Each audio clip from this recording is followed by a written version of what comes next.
All right, thanks everyone for joining us on another episode of Extreme Health Radio. Really appreciate it. We got an interesting question, at least in my mind, from Marlene, a longtime listener. She says, "Good morning, Justin and Kate. Seems like some time ago we heard someone on your show talking about elevating the head of your bed. I'm looking to dramatically improve my sleep, and I'm wondering if you can help. Can you direct me to that show? Possibly. I need to revisit this and the benefits. Thanks a bunch, Marlene." So thanks, Marlene, for the question. I really appreciate that. And I just want to start off by saying that I, for one, am no expert on sleep. There are many people who are. I am not one of them, but I have some ideas, and I'm going to share with you some ideas, 28 ways to improve your sleep. And in this video, I'm not going to share with you all the research and all the facts behind each of the ways, but I'm just going to go through very quickly and share with you some ideas that could help. And you can do some further Google searching and find out whether or not they're going to help you. So one of the first ideas is, let's just jump right into the craziness. All right, let's just jump right into the weird, into the deep end of the weird pool. First one is an overhead pyramid.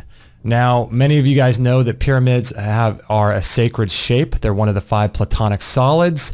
They are a sacred shape, and many people believe they hold power and all that kind of stuff. So they do make pyramids that you can hang over your bed. Crazy, right? So something to consider, right? Now, I'm starting off with the crazy because why not? There's all kinds of other, conventional sleep, things you can look into. I would say an EMF canopy over your bed might be something to consider too. Electromagnetic pollution is huge. It could be a cause of why people can't sleep. You want to block those out, and you can drape a sheet over your bed that helps to block out the electromagnetic field radiation. And you can do more research on that. I'll put links to this stuff below if I have it, if I can find it. Organic bedding. You don't want to be sleeping for 8 hours a day on formaldehyde and cancer-causing and toxic substances that are going to be taxing your body while you sleep. So it's very important to be sleeping on organic bedding if you can. There's something also called the Earth Pulse. You can put underneath your mattress. I'm not affiliated with these companies. Some are, some I'm not, but the Earth Pulse is something that you can put underneath your mattress that emits a frequency that is mimicked by the Schumann resonance, which is about 7.25 hertz, I think, that's being emitted from the Earth itself, and it lives within the ionosphere. We did a whole show on that. But the Earth Pulse is something that you could put underneath your lower, in between your mattresses, and it supposedly helps with sleep. I would look into that. Magnetic mattress pad is something else you might want to look into. Peter Ragnar sells these things and promotes them.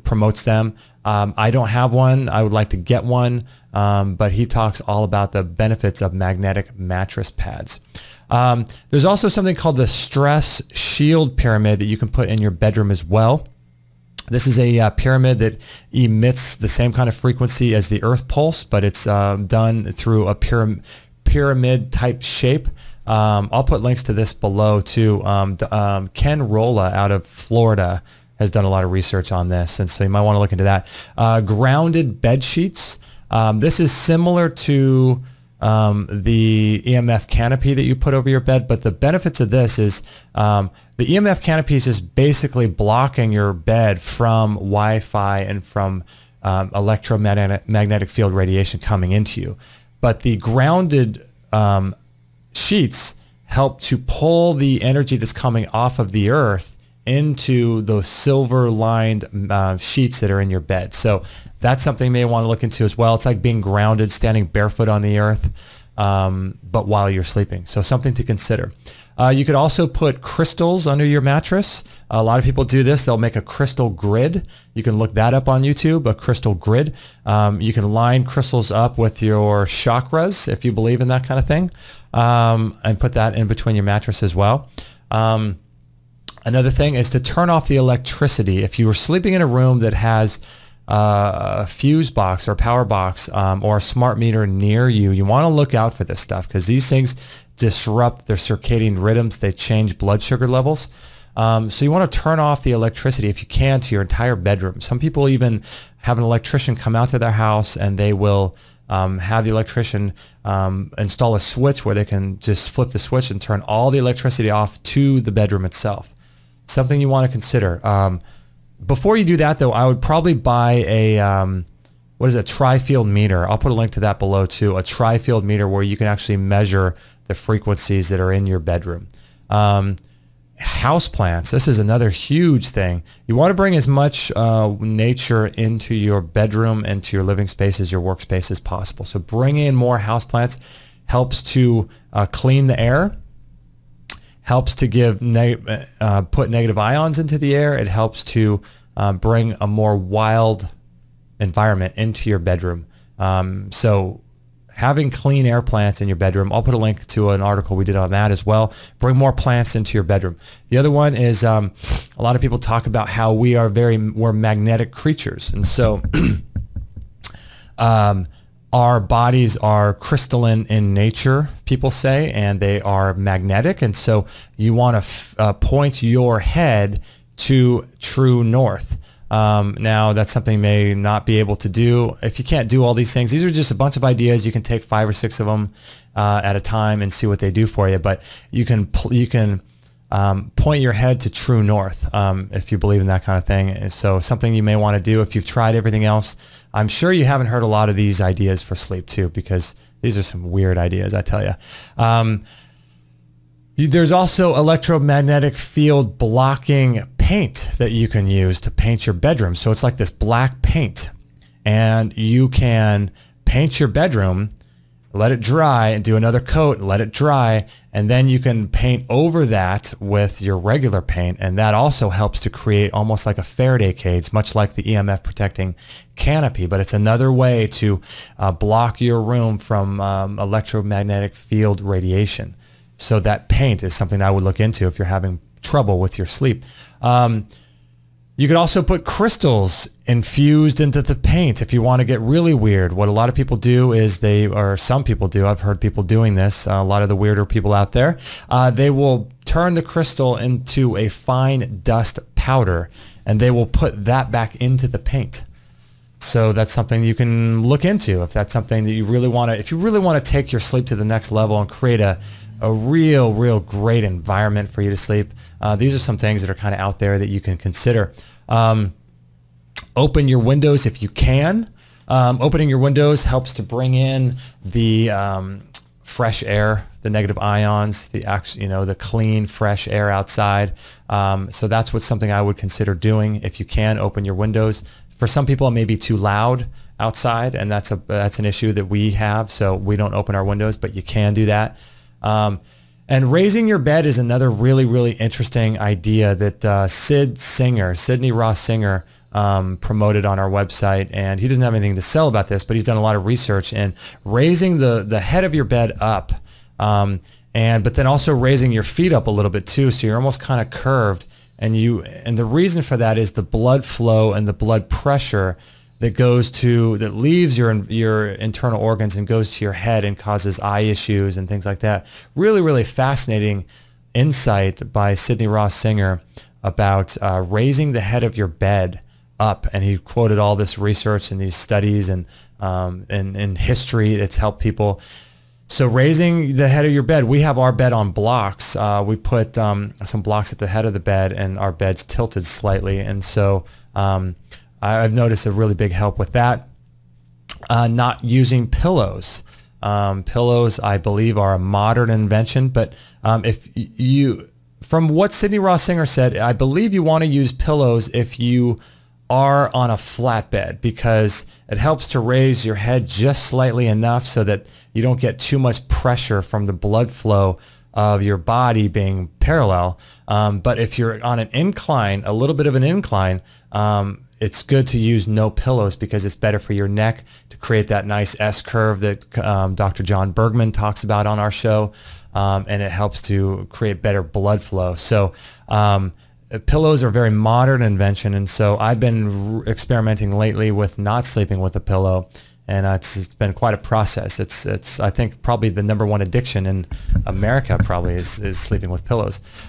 Going to bed early, obviously, this is a huge one. Going to bed early. The more sleep you can get before, I believe it's midnight, the more beneficial that sleep, those hours of sleep are going to be for you. Now, this is something I struggle with because I'm a late night guy. I like to get all my work done at night if I can. It's quiet. And Kate wakes up early, so she goes to bed, so I get this nice window of time where I can do some work. But this is something that I'm always working on, is trying to go to bed early. Turning off blue light. Now, this is huge. Any light that's going to be in your home, unless you have a special bulb that is orange, is going to be emitting not just frequencies, but also the color spectrum that they're going to be emitting is blue in nature. And that blue light, what people don't realize is that it tells your body to not produce melatonin, the hormone melatonin, because it tricks your body into thinking that it's daytime. And so in the daytime, we're not producing melatonin because if we did, we'd all fall asleep in the middle of the day. So when the sun sets and the angle of the sun gets more close to the horizon, your body starts ramping up its production of melatonin, telling you that it's time to go to sleep. But when we stare into computer screens and we stare into all these devices, our phones, our Kindles, our iPads, all this kind of stuff, it basically tells our body that, hey, it's still daytime, so you got to be awake. And so turn off blue light if you can. Don't stare into screens a couple hours before bed. That's always helpful. I wear orange glasses as soon as the sun sets, or about an hour after the sun sets. No matter what time of year, I'll put on orange glasses. And that helps to block that blue frequency that coming into my eyes, so my body knows it's bedtime. But I also don't like to even look at any light if I possibly can in the evening. Melatonin is really obviously a sleep substance, a sleep hormone that you can take supplementally. That helps a lot. Exercise. This is one of the big things with sleep, is that people have a problem with sleep, but they're not exercising physically their bodies during the daytime. Now, this is huge, absolutely huge if you want to sleep well, because your body has to have, the sleep is the reward and it's the recovery from the stress of the day. And in our modern culture, we're dealing with like mental, emotional stresses, but we're not putting our body through any stress. And so what you really need to do is do lots of exercise every day, whether that's a long walk to where you're tired. I like to work out. I like to do Qigong. I like to lift weights and do deadlifts and stuff like that, go surfing and walking and things. So working out is huge. You want to, every single day, you want to be doing something physical that makes you just physically exhausted. And by the time you go to sleep at night, it's going to really, really helpful. It's going to be really helpful to you. The other thing is to get sunlight every day. All day we're trapped inside our offices, and then we're in our car, and then we're in our home, and then we're in the grocery store, and we're inside all day. We're not getting that vitamin D sunlight that tells your body the circadian rhythm of the seasons and the cycles of life. So when that sun is not hitting your skin and coming into your eyes, your body gets out of balance. It's like setting two clocks. You set them to be completely in sync, and you leave them for a couple months, you come back and you find they're slightly off, right? So the more that we live an unnatural lifestyle, the more we're sort of slightly off of our circadian rhythm, and then you start getting into problems with sleep. So make sure to get some sunlight on your skin every single day. It's going to be really helpful. If you can exercise while in the sun, obviously don't get burned and don't stare at the sun, all that kind of stuff, but if you can do both at once, it kills two birds with one stone. Another thing is also no food or water 4 hours before bed at least. So try to eat your heaviest meal either at lunch or dinner, and leave as much time as you possibly can between the time you eat and the time you go to bed. And so if you can get into a habit of doing this, a routine every single day, your body doesn't need to be digesting food when it's trying to sleep. And a lot of times your hormones get raised, your amino acid profile and structures changes, and that causes an issue with falling asleep and that kind of thing. So don't eat as much as you possibly, or don't eat anything, for at least 4 hours before you go to bed. Meditate. That's a huge thing. I like to do that before I go to bed. meditate and stretch. I like to do some yoga, some quiet music. I'll get in a room by myself. I'll do a nice stretching routine. I'll do some meditation, and that sort of gets me into the mode of sleeping.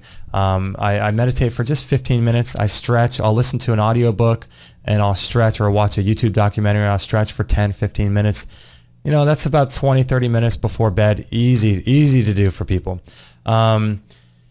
Yeah, and so another thing to do is reading too. Read before you go to bed.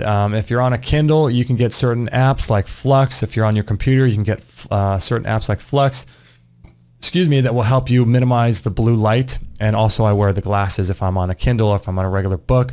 I'll just read a regular book, and that gets you into a nice quiet mode for sleeping.